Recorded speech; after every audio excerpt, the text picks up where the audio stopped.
to the behind the scenes of Unnatural Crossroad Motel.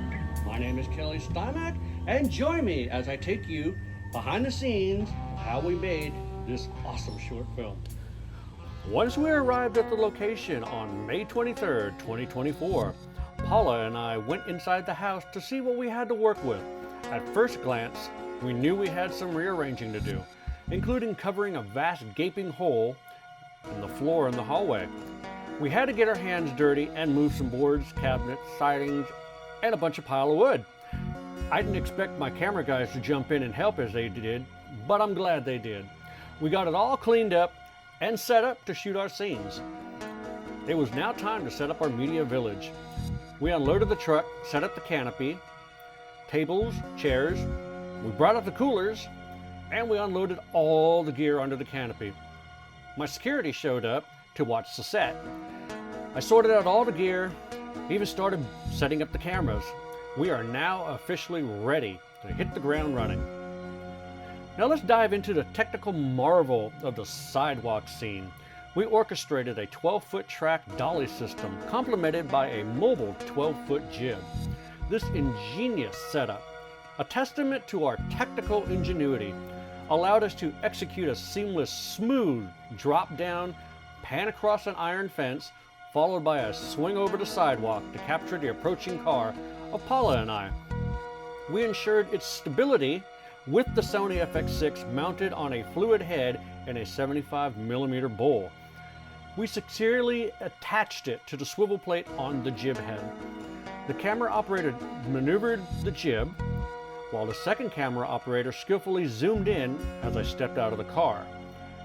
We repeated this scene at least 5, 6, 7, 8 times. We noticed a lot of imperfections for this. For one, we could see the shadow of the jib and the camera crew as they performed the shot. We tried and tried again, using this time to practice. Basically proved our dedication to perfection. The most successful take occurred during the golden hour, when the lighting was perfect. We had spent a significant amount of time perfecting this shot to the point that we lost track of time, but the result was worth it. As we captured a stunning shot, and it was a joy to review on the LCD screen, we still needed to capture our dialogue once Paula exited the car. I envisioned an over-the-shoulder shot to include Paula in the frame as she delivered her lines. We filmed that in a few different ways, but then an idea struck me. I decided I wanted a second camera on me to capture my reactions as I listened to her. We quickly adapted, transforming a one-camera shot into a two-camera shot. I had the camera follow me over the hood and the roof of the car to fill the frame with me standing by the trunk. We wanted to have a shot from the inside of the trunk as I opened it. This was a challenging task. With B-cam placed neatly inside the trunk, we couldn't see if we were in the frame or not. So we had to think on our feet. Surprisingly, we managed to pull it off. However, I still wanted to be able to view the sides of the trunk in the shot so people can actually see that we are opening a trunk. I suppose that's a challenge for another day. Moving on, we grabbed our cases and we went to the motel's front doors. We tossed around a few ideas for this shot, considering different approaches on how would we enter the doors. We had one camera on a track dolly system, which would pan from the trunk to follow us up to a certain point. Camera 2 was positioned behind the tree to capture us as we turned and made our way toward the front door. We liked the shot, but we trashed it. Decided to have camera 2 filming us from the trunk all the way to the front door. That shot made it into the film. Now we come to the big entrance shot. Now how are we going to accomplish this shot? Initially, I wanted a slider shot in the hallway. Then I gave a shoulder rig to camera 2.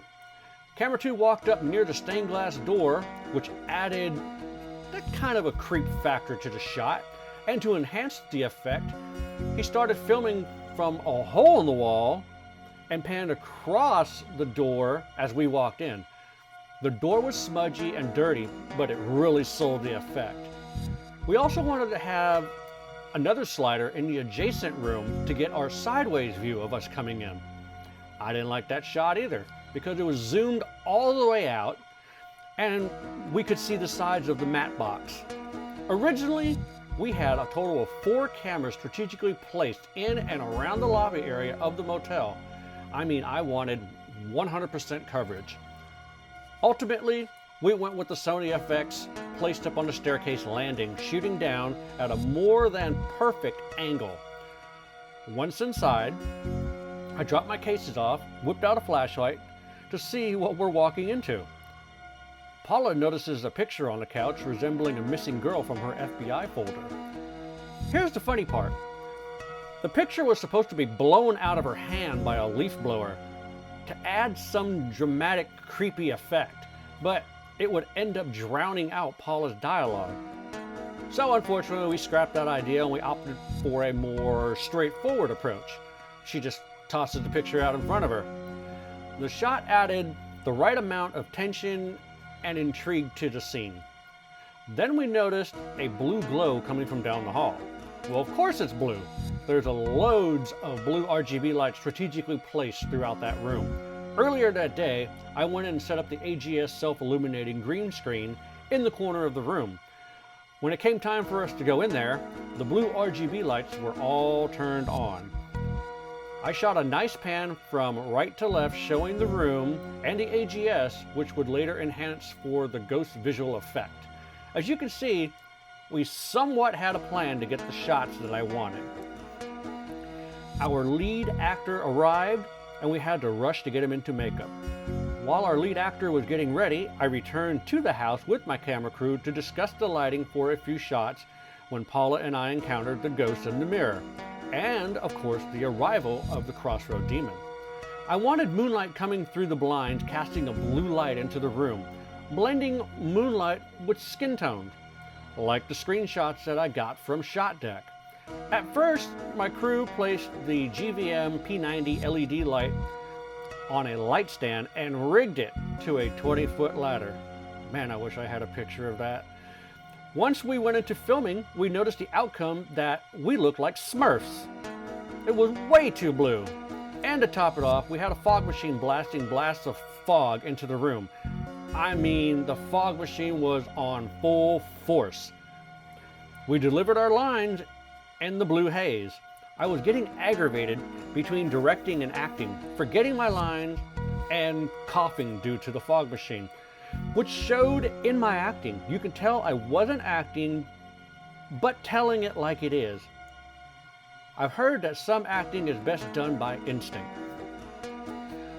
We shot the arrival of the Crossroad Demon scenes. The lighting for the Crossroad Demon didn't even look anything like ours. He did not look like a Smurf. The Crossroad Demon had much better lighting. We shot my scene repeatedly before the demon's arrival to perfect this shot. It was where I dropped down and grabbed my head due to the mind control power grab from the Crossroad Demon. This was shot using all the blue RGBs.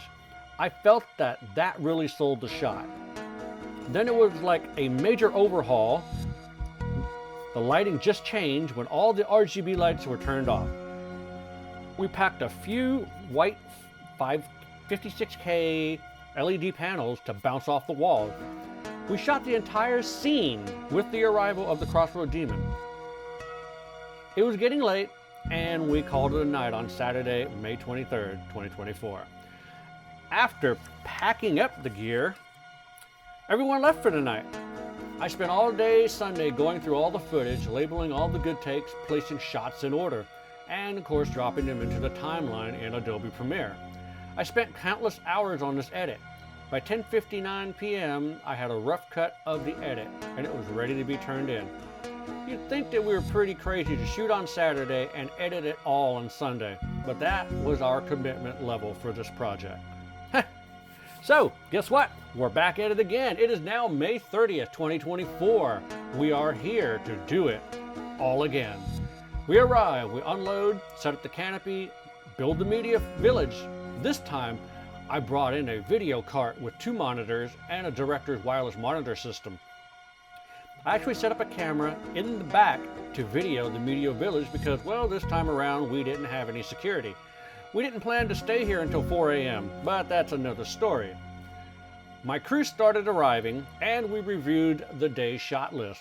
We broke out the 12-foot dolly system with the 12-foot jib to shoot the drive-off scene. While building the Media Village, I had the camera crew practice that shot. I wanted the jib on the dolly track to move forward, rise up as the car began to drive off. It was a spectacular shot. I monitored the shot from the videos at the Media Village. Once it was perfected, Paula and we got into our wardrobe and we shot that scene, driving off into the sunset. We did take after take after take. We even saw someone get pulled over a block in front of us. And of course, the cop had to stop and ask, "What are you guys doing?" We told him. In utter awe, he parked in the parking lot right across the street to watch. We had a lot of bystanders watching as we filmed. Once we got the best one, I got a harebrained idea. Might as well film us just leave the house, walking to the car, dropping our stuff off, and driving off into the sunset. We all kind of paused a little bit, and then we were in all agreement. That's what we did. Looking at the shot list, I decided that since we just shot the leaving scenes, let's reshoot the trunk scene. Cam-B went right back into the trunk. This time, I connected it to the director's wireless LCD monitor with headphones. Now we can actually see if we are in frame, and the shot looks perfect. The answer was yes, and yes, yes, the shot looked perfect. The lead actor arrived, we got him into makeup. This time, Paula and I went into makeup. To me, the previous Saturday felt like it was a practice round to see what we could accomplish in a short amount of time. However, today is the big filming day. We reshot the argument between me and Paula, the conversations with Paula and I and the ghost in the mirror, and of course the arrival of the Crossroad demon. We nailed all the scenes. All that was left to film was our angles reacting to what the demon was saying to us. And of course, the main shot that would put me into a tangent for weeks. The Ascension magic spell scene. Everyone else left for the night except for my one camera guy, who also subbed as an assistant DP, who stayed behind to nail this one and final scene with us. We had to modify the room, move some furniture, and adjust the lighting to help sell the scene, and to help me greatly when it comes to adding all the visual effects. Paula did one heck of a job reciting the spell even though she couldn't pronounce the words. She still sold it, and it looked and it sounded legit. So, as they say in Hollywood, that's a wrap. Well, I hope you enjoyed that in-depth behind-the-scenes making of Crossroads Motel. Be sure to look for it as part of the UNNATURAL series. Until then,